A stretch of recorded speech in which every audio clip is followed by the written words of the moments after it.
causes that, right? No, you can play Malygos, man.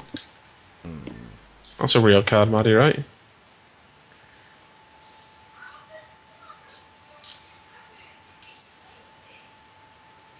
Excuse the slight domestic if you can hear it, guys. Yeah. You will see what I mean by this deck just wants to... Wee. this deck just wants to do things and do them fast, basically.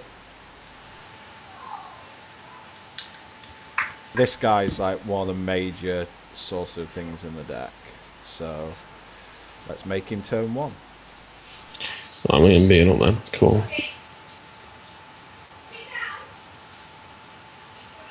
And this is one of the areas where Hex really differs from Magic, is that if I make a Ruby Shard now on turn 2, I can cast 2 red spells on turn 2, which you can't do in Magic.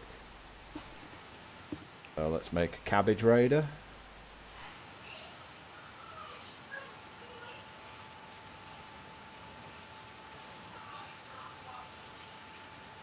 I tried it, Rage. Raw. It doesn't quite work. In before Malygos and Leroy in the same deck.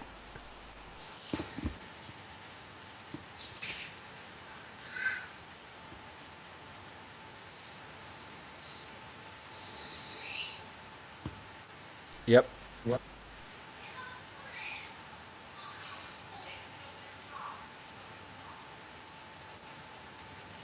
Let's just say my start is fairly good. So we're done again, then, basically. Not yet.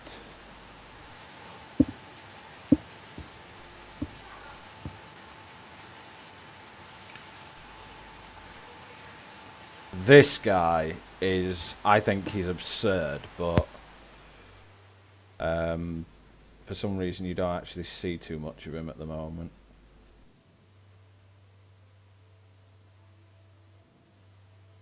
So we're just waiting for to come back. But yeah, one of the major things in this deck is this guy, because he gives speed to all your, like, to your high-end troops. He basically just makes everything an absolute mess for your opponent to block with.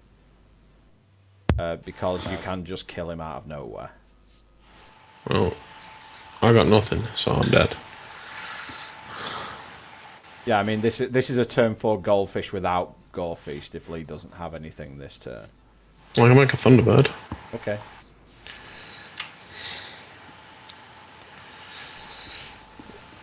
I don't think I can play this deck at the weekend. I had Veteran Gladiator in hand, so it was just a turn 4 kill without Gore Feast. So yeah, that deck's pretty quick. I wonder if I can find some way of buying platinum. Well, I mean, that red-green deck that I'm playing is really fast, and it's actually really cheap. Well, we reckon if I buy, 4k plat, I can, and I've got 2k. Can probably put. What we'll do is, I'll show everyone the blue-white deck that we're looking at. Where are we? It's like, yes, I just killed someone on turn 4 with no Gore Feast, and I'm not thinking of playing that deck. Probably should, mind you. This is basically the deck that won the last Hex TCG Pro event, except instead of these 4 Angel of Dawns, which you've already seen are absurd, were 4 Proctorate Defenders, which Lee is a big fan of. However, I think these guys are just better in the current metagame, which is really Zared heavy. So I'd rather my opponent have to have an actual removal spell rather than that. And I think the reason Tower wasn't playing these was that he didn't know they existed. The only other change to the deck I've made is I've added another Shard, because I think 24 is incredibly greedy in this deck. And for that I've taken out 1 Mastery of Time. The rest of the deck I've pretty much left to its own devices. Although I think I've swapped a few things around the sideboard. I've put in 3 Eldritch Dreamers instead of 3 Yesterdays, because I don't think Yesterday is a very good card in the sideboard. Well, yesterday your troubles seem so far away. Yep, that's true. I actually, to be honest, Rage, I spent a while building my deck, but it wasn't. It's not a dream PC, but it's like very, very quick. And I think you don't need to go bonkers spending money on a PC these days if you've got someone who can nail it together for you. So shall we just try this deck out? I think that you're actually favoured against this deck. Because I don't really have any sort of way to sweep up your guys. So yeah, I do have the Human Inspire deck as well, which I think is really powerful, which is like the tempo version of what I'm playing here. This is a more control-y version. Copyright Strike 2. What did I do? No, me singing. Oh right.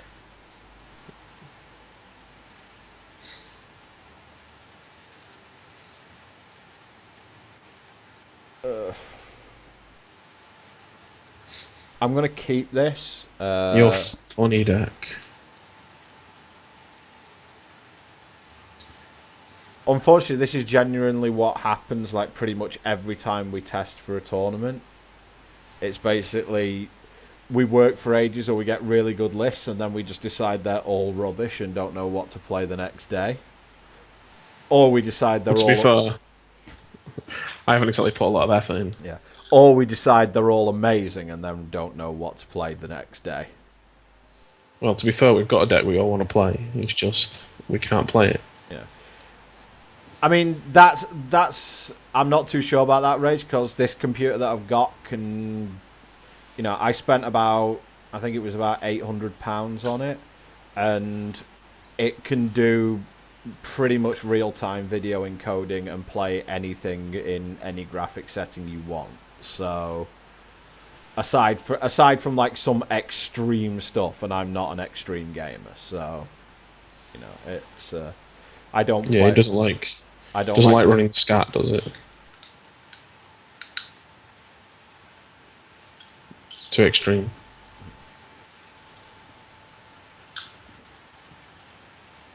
Yeah, unfortunately, Turbo Mortality isn't available just due to the fact that, well, shit, basically.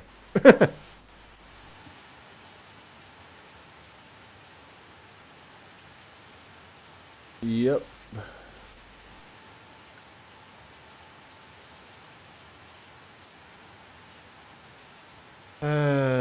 Do I want that? Sure.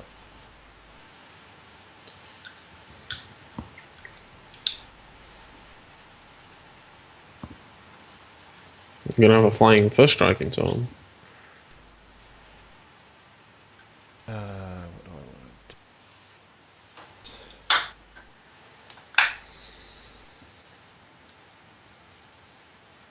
Yep, have a turn. I would not be surprised if I got very close to dead this turn.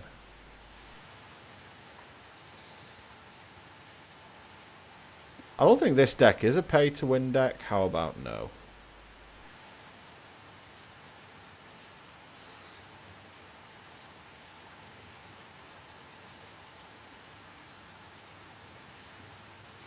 Hmm.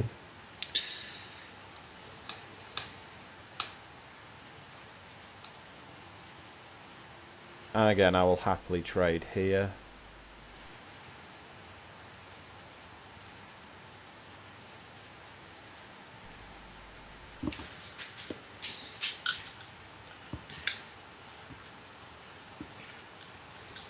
You make a big boy. No, just a medium. Yeah, triple monitor gaming's pretty sick.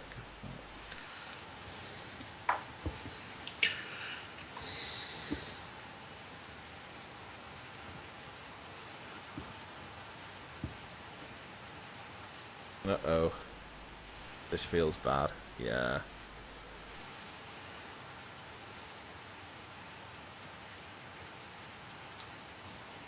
Maybe not so bad. Block this.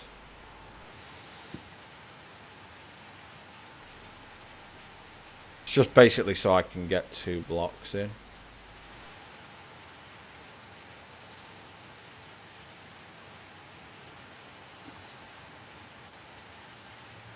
going to be on 2, but hey.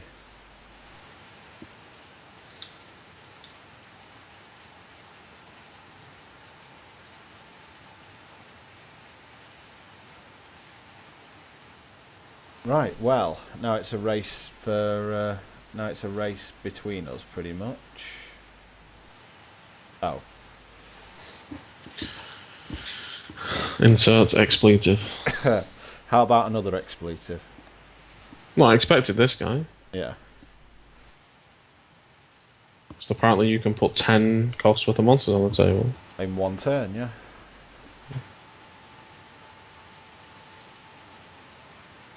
Rupee Pyro. Oh.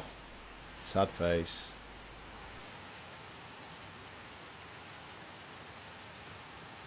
Sad face. That Yeah, so if you didn't have one of those, like, you know... Scumbag. Oh. Lifelink. I think I might be scumbagging you even more here. Present to attack phase. Smash you.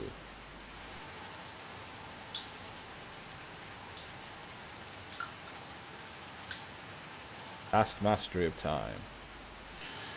Wow. Pay 8 health to untap it.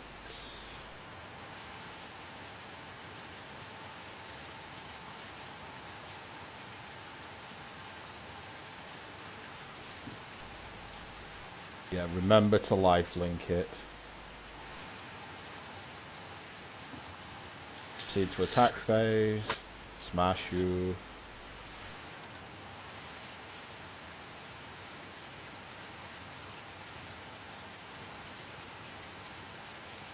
That's this second Mastery of Time.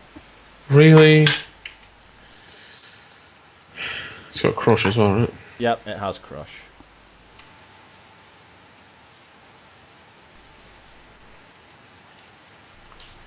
Wombo combo. So I need to go take a break for a couple of minutes, so I'll let you Okay. challenge some random.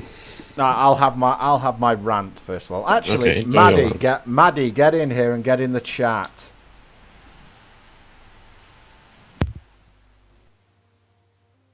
Maddie, your presence is requested on the call. So I'm going to forcibly add you to this call.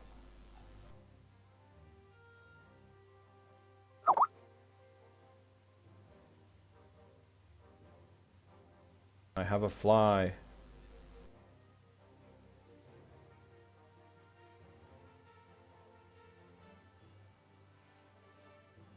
There we go. So I'm just adding Maddie to the call. Hey guys. Hey Maddie. So did you like that Colossus kill from nowhere? Pretty much. Yeah, that was pretty good. Yeah. Basically, we've actually got someone in the chat actually saying at the moment, quitters are winners. Oh no, I don't know what that says. It's certainly not quitters. But basically, what we are experiencing in Hex at the moment, we have had recently we've had free 128 mans being available because they wanted to test them. Yeah. And what's happened is that they were really popular. They just filled instantly. And the guys at Hex have basically said, okay, they work now, so we feel free to start charging money for them, essentially. And since then, they have pretty much never filled. Or they haven't even started. They need 16 to start and 128 fills them. Well, what's happened is that they're not even getting to 16. And the reason for that is that what's happening is loads of people are basically saying they're 4-round Swiss tournaments. And if you win 3 rounds, I think you get 8 boosters and is it 15,000 gold? And if you win 4 rounds, you get 20 boosters and 30,000 gold. And it's 500 platinum to enter, which is $5. And what people are saying is, well, if I don't win 3 games, I win nothing, and I don't want that to be my, I don't want to win nothing. But that's a really, really false economy that people are working on here, and it's currently driving me up the wall. But I don't know, because what it's doing, it's actually making it means that no one's playing the game, and that's no good for the success of it. And it's not because it's a horribly unfair format. It's not because it's horribly unfair. I'm a sort of, I'm an accountant, so I work these things out. It's like, basically, let me just, I've just screwed that up. So let's just get rid of that. I just need to get this up. Screen region here. I work these things out. This is just a quick Excel sheet I've done. And really, it's basically the win rate required in order to break even in these tournaments. And if you can see, it's actually these are the 128 mans here. Your win rate only has to be 50% to break even. And in fact, in the 8-man constructed tournaments where they've just increased the prizes, your win rate only has to be about 46 or 47 in order to profit from those tournaments. Now, obviously, where the 128 mans are the best is that if your win rate is, say, for example, 65%, i.e. you're really good, they're really profitable. Whereas other tournaments aren't as profitable. But the tournaments everyone's playing are these tournaments, the drafts, where you need a 60% win rate to win, or these sealeds where you need 63. And the problem is that the reason they're doing this is because they, quote-unquote, get something out of it. Because when you do a draft, for example, you pay 3 boosters and 100 platinum, and you get to keep whatever cards you draft.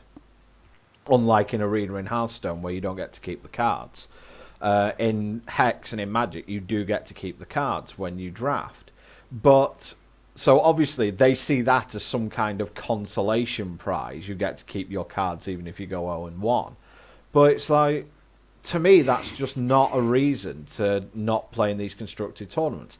The second reason, of course, is, it's just going to be, those tournaments are just going to be filled with people who've either spent a shed load of money on the game or they are like pro players. Well, at the moment, no one's a professional Hex player. There are people who play it a lot, but no one is a professional Hex player at the moment. And the secondary thing on that line is that it's just because someone spends a lot of money on a game doesn't make them good at it. It just makes them enthusiastic. Okay, let me play the devil's advocate on both because, I'm really good at that. First thing is, you could structure the tournament so that your win rate still has to be 50% to make a profit, but like 2-2 gets you something, for example. Well, they've actually done that in the 180 man sealed. Sorry, the 128 man sealed. You will win something for going 2-2. So I think that they are going to be ridiculously good value because people are going to want to play them because you get to keep the cards because it's sealed and you win something for going 2-2. So I think that those sealed events should be ridiculously popular when they come in. Yeah. I can understand it to a degree because at the moment, though, the constructed tournaments especially are very top heavy. It's like the reason that you can only have a 50% win rate is that on average, using binomial theorem, if you have a 50% win rate, you will go 4-0 about 9% of the time. And that means that 9% of the time you're going to earn like $30 profit. So that's going to carry you through the 60% of the time you shit out and earn nothing. Yeah, on the other hand, I think 500 plat is pretty expensive. Like, look at my example. Like, I have a deck built by you guys, which means that deck is awesome. But we can't play it this weekend, though. Yeah, we can't play it this weekend because it's bugged. But I do have a video. I think I have a video of that. Oh no, I don't because I failed to record my. I failed to record the last game, didn't I? Which was an unbelievably good game, and I failed to record it. So I'm afraid you guys have basically got this deck going in a 128 coming as well. Yeah. Anyway, so like I want to play that deck, but that deck, it requires a lot of subtle stuff that I actually don't know or can't pay attention to it 100% of the time because I just suck at the game. So but I can still have like 45 to even maybe 50% win rate, but I don't have a lot of plat to deal with the variance. And yet you can play the combo deck to a pretty decent level of competence. You guys will have seen that deck. If you look on the channel, there is, I think it's from the last Hex TCG Pro tournament, Maddie played the combo deck against me and tried to crash Hex pretty much. Yeah. We were close. Yeah, but that's just because I played Miracle Rogue so much that I know how combo decks work. Yeah, but to be fair, I think no have you seen, there's been a few new cards spoiled for set 2 today. And one of them I think is a mega combo enabler. Yeah, the Replicator's Gambit on your creatures, on a spell. Yeah, but it's not just Replicator's Gambit on spells, because you can actually you go through your deck and give more and put more copies in it. Yeah. So I think that is ridiculous. Well, you can have a shit ton of Mastery of Times, basically. Yeah. What it works best with is escalation spells. For those of you who don't know what an escalation spell is. Escalation spells. Wow, yeah, that's awesome. Yeah. Anyway, Ragefire. Yeah, well, nice. Okay, thanks, Lee. We'll get Ragefire up because Lee likes it. There you go. This is Ragefire. 2 mana resources, whatever you want to call it, to cost 2 ruby threshold required to cast it. Deals 2 damage to target champion or troop. And it has this ability called Escalation, which means it shuffles itself back into your deck and then permanently add 2 to this bold number in the text of all Ragefires you own in all zones. So obviously, if you escalate it, it goes back into your deck. This now says 4. You then cast the spell, which creates 4 more copies of it. So now you're even more likely to draw it, and all of those copies will shuffle back in, and yeah, you'll end up just burning your opponent out with this one card. Well, let's just say Curse of Oblivion will be main decked in. I don't know if it'll be main deck because it's very wombo combo-y. But I think I'm going to make an attempt. I'll say this now for anyone who likes the idea of me recording drafts for this. I am going to first pick that, and I'm going to try and build a deck around it. It's like if I see it, pick one, pack one, I'm going to take it, and I'm going to try and build a deck around it. Which will probably mean picking up Murders and Time Ripples. It's like, oh no, it's like I wouldn't pick those up anyway. I just want 8 copies of Murder in my deck. Yeah, although you still just draw 1 card. Obviously, it's me, but... Yeah. So I think there is some reason for, making it more casual friendly, basically. Yeah, I mean, there's definitely... The pros want everything... Like, pros, again. Shall we say, more competitive players want everything to be top heavy because they want to be rewarded for having higher win rates, and this is generally what Magic and what Hex want to do, because Magic follows the same ruling. It's like in dailies you have to go 3-1 or 4-0 or you get nothing. That's the whole thing behind it, and dailies on Magic Online fill every hour. So I think that they've kind of accepted it. I think the current TCG batch have yet to accept that TCGs cost money. And the reason for that mainly is because Hearthstone's so cheap. Yeah, I mean, it's definitely a Hearthstone influence because, if you play Arena, you play 150 gold, you get back 100 gold and something else by default, even if you retire. Yeah. So you basically paid nothing at all, or close to nothing at all. Yeah. But and you can earn gold as well. But because you can't, unlike in Hex, where you can actually turn packs back into gold or platinum, in Hearthstone you can't do that. So in order to actually go infinite in Hearthstone, your win rate needs to be ridiculous. It's like you have to have like a 70% win rate or something, or you have to have a constructed deck basically. But the other thing is that what also may drive people away from the 128s is that set 1 boosters that you can win now are actually, well, I don't want to say worthless, but they're, they're pretty undercosted because so much has been given away. The thing is, they're not actually that undercosted. On the auction house currently, Hex has an auction house, by the way, now, and I'm a big fan of this. I think that people have got like the prices hideously wrong at the moment, but that's just the way things are. But set 1 booster packs are currently, well, we've got 135 buyouts. That's the lowest I've seen for a long period of time. Usually it's round about 140. Yeah. However, I have a little bit of an issue with that, because if we look here, there are these things called primal packs which you can get from Hex, and basically these packs are instead of being a rare or a legendary, 3 uncommons and 11 commons, these are 2 legendaries and 13 rares. So they're incredibly good value. But the only way you can get them is either buy them off the auction house or buy boosters directly from Hex. Because any booster that is randomly generated by the system has a 2% chance of flipping into a primal pack. So therefore, because of the value of primal packs currently being about 1,800... a 2% chance of rolling a primal pack is worth about 36 platinum. So therefore, a normal pack on the auction house can never go for more than 162. Or call it 165. You can't ever have packs being above 165, because otherwise it's just better value to buy your boosters directly from Hex and hope you flip a primal pack. Yeah. So, that's the kind of issue I have. I think that I don't think that set 1 packs currently are undercosted on the auction house. I think they're what they should be.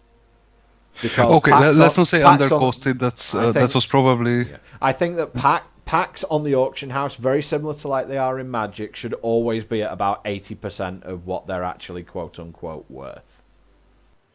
And especially given the fact you've got primal packs involved here, they definitely. So the maximum I'd expect to see a pack on the auction house sell for is about 155 to 160. I wouldn't buy them at anything above that.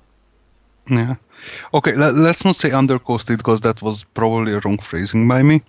But let's say so like their value is not as high, because the market's saturated. That's basically what the issue is there, because the market's on the supply demand curve. The supply is very high and the demand currently isn't very high on them, so that's why they cost probably 20 platinum under what you'd expect them to cost.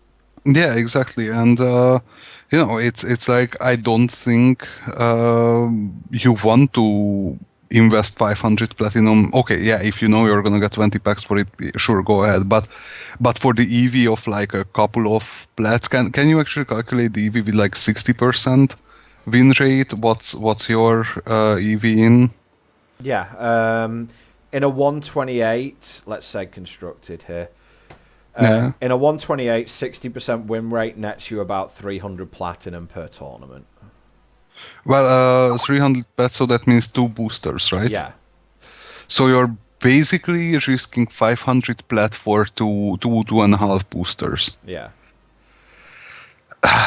And, it's like, why do you want set 1 boosters? I'd rather have set 2 boosters, or I'd rather have some fun drafting. But the problem is, if you have a 60% win rate with drafting, you have an EV of 0. So so then, if you want to put it in those terms, you're risking 340, because although the draft costs 700, you're always going to buy packs off the auction house. And the packs, when they're open, they have an average rare value. So I focused all that in and said that a draft costs about 340. So then, instead of risking 500 to earn 300, you're risking 340 to win 0. Essentially, with the same win rate. So, that's the kind of issue to me at the moment. I can understand. And the thing is, at the moment, the tournaments are really badly timed with the Eurozone. Because in the UK, the tournaments trigger at 5 p.m. People are working. They're not going to get home in time. Or they trigger at 9 p.m., which is no good for anyone who has a job. So, it's basically during the week they're just not going to fire, because no one in the UK who has a job is going to be able to play in one. And in Europe, they're going to be open for one tournament, the 6 o'clock one. So really, it's, in UK time, it sometimes gets pretty dead. Although at weekends it comes back. But then again, there's the Hex TCG Pro event this weekend, so I won't be signing up for any of those. Lee's currently getting stuff, I think, at the moment. Yes, I may have just spent some money. Okay. Inadvisably spent some money, shall we say. Think he has some angels now, so might be able to test some other decks against each other, and that'll be the main focus of what we do for the remainder. I think we might actually, because Maddie's here, I'm going to force Maddie to play an arena at some point. I actually don't really have time for that, sorry. So. Do you have time to ladder? Not really. You suck.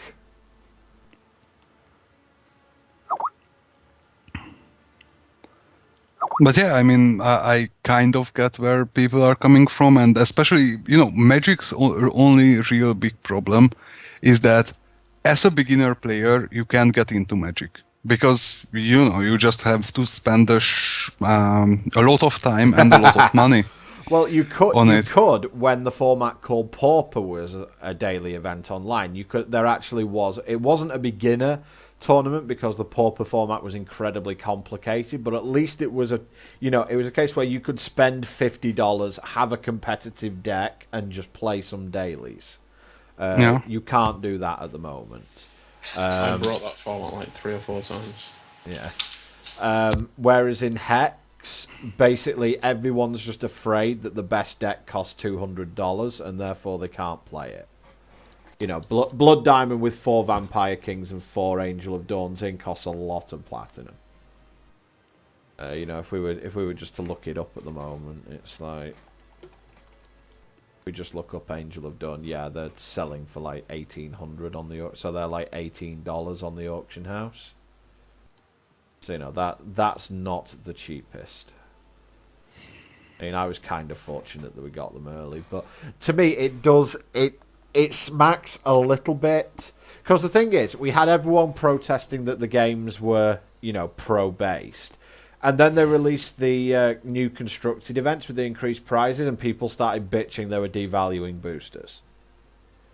It's like, well, you're all building collections. How are you going to put, what are you building them for if you're never going to play constructed? What's the point? And I just think that that's the thing. People have to realise that at the end of the day, you have to spend some money to play TCGs. That's just the way they've always been. Now, PvE content on Hex is going to be a lot different. But for PvP trading card games have always cost money. It doesn't matter which one you play. And Magic's a hell of a lot more expensive than Hex is. So, Angel of Dawn would be a $50 card in Magic. I have absolutely no doubt about that. Mythic Rare, large set, best card in the set, probably played in every single deck that can fit it in. That is most likely a definite.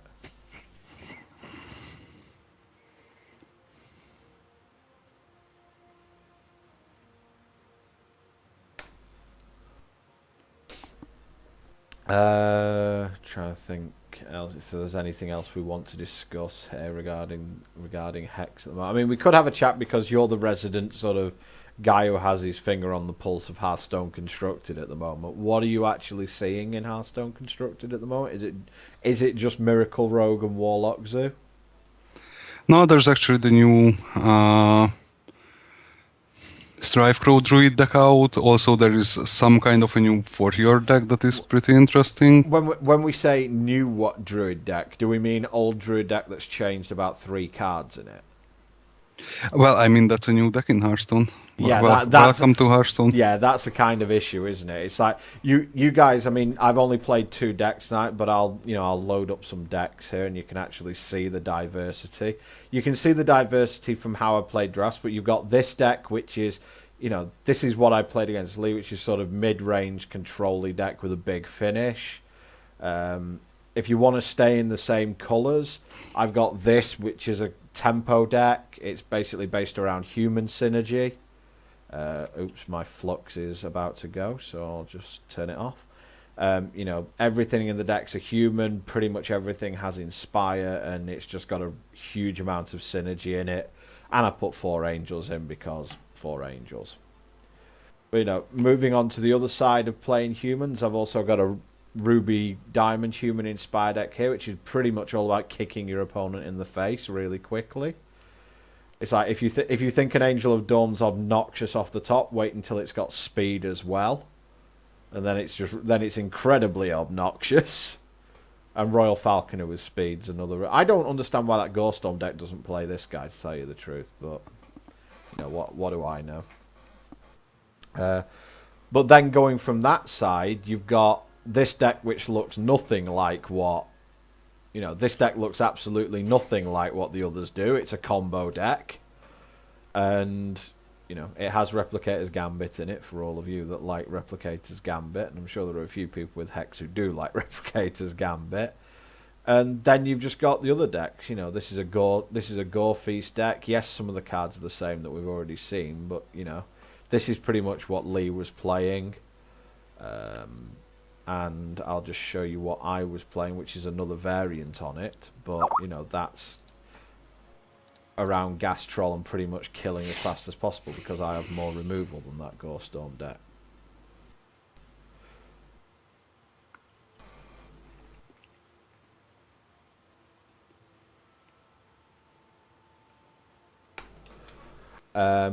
So, you know, Infinite Diver, you know, and then you've got the control deck that this is here, the Blood Diamond control deck. So, you know, all right, there are some cards like Angel of Dawn which will see play if they are possible to play. But for the most part, you know, there's other decks that I don't have. This is a Sapphire Blood tempo deck here. It's like there's other decks that I don't have the, you know, I don't actually have the cards for as well, like the Eye of Creation deck as well. So, you know, we're talking one set here, and there's probably, I mean, people are bitching that there's only 2 or 3 viable decks. There's not. It's like there are a lot of viable decks in this format. So, you know, this to me is where it's going, I think, and I think that overall it's just got a really, really good. I think overall that this is going to be a very, very... I mean, I think it's a deep game already, but I think it's going to get even deeper. And, like, some of the stuff that's in set 2 is really nice. I like this Sapphire Tempo deck. I don't know if Maddie can see it at the moment. You might be watching the stream. I'm not too sure. I'm watching the stream. I know the deck. Well, this is a slightly different take on it because most of these sort of decks are really slow. It's like Corpse Fly or Buccaneers, generally their first drop. I've actually put in 4 Flying Shame Gladiators just for the, like, 2-drop. So now I've got Gladiator and Mirror Knight that can come down on turn 2. I've also put 4 Brood Creepers in because they just work really well with Buccaneer and Time Ripple and Murder as well, just keeping stuff off the board. But I've obviously got, like, Grolk as well, and I've got the top end of Uranars just in case things go totally wrong. So, you know, I really like the way this deck is configured. I think most of the Sapphire Blood decks I don't like because they basically don't have any sort of pressure to drop. And just making 1 card a turn isn't going to beat Blood Diamond. It's like you have to put them on a clock. So... You know, they're the sort of things that and this is our Turbo Fog deck, but you don't get to see that. But, why not? Because I can't play it over the weekend. So what you gonna play in the end? I don't know. I've got too many decks. Actually, this is another deck. Speaking of IDIC, this is actually a deck that I threw together today. It's what a Magic player would call Esper control. I basically put Diamond, Blood, and Sapphire in the same deck. However, to facilitate that, I've got 4 of this Necrotic, Lixil the Deathless Gem. which gives you any threshold in your deck when she comes into play, and if you control all 5 colours, she's invincible. So I've actually just put 1 wild shard and 1 ruby shard in the deck, so that I can actually use all 5 colours. And I've also got 1 Midnight Shepherd in the deck as well, because he's busted if you can get all 5 colours and he survives. So, you know, this is just me playing around and just seeing what I can do. I think this deck has the potential to be really strong. I just think it needs more stuff which has 5 colour threshold. But the best thing about this deck is that you can sideboard Heat Wave, because you're obviously playing all 5 colours. So you can actually, so you can just sideboard in Heatwave, and like, I have 8 Wrath of Gods in my deck. You know, I have 4 Extinctions and 4 Heatwaves in my deck. It's like, when I say things die, they die. You know, that's basically my Heatwaves. They deal 2 damage to each troop for 2. So yeah, it's like against the Gorestorm decks, you just board up to like 8 Wrath of Gods. And that's pretty much your play against that. And against the other decks, you have access to it. I could, it gives you the option to play like Nature's Reigns in the sideboard if you want to. So you can beat up other people's like Solitary Confinements or other things that are in there. So that's something that I basically started work on today. It's in basically shell mode at the moment, but I think that that's going to be that could be quite funky. I think that. I am back. So you're back. What do you want? I am significantly poorer. Yeah. So what do you want to play again?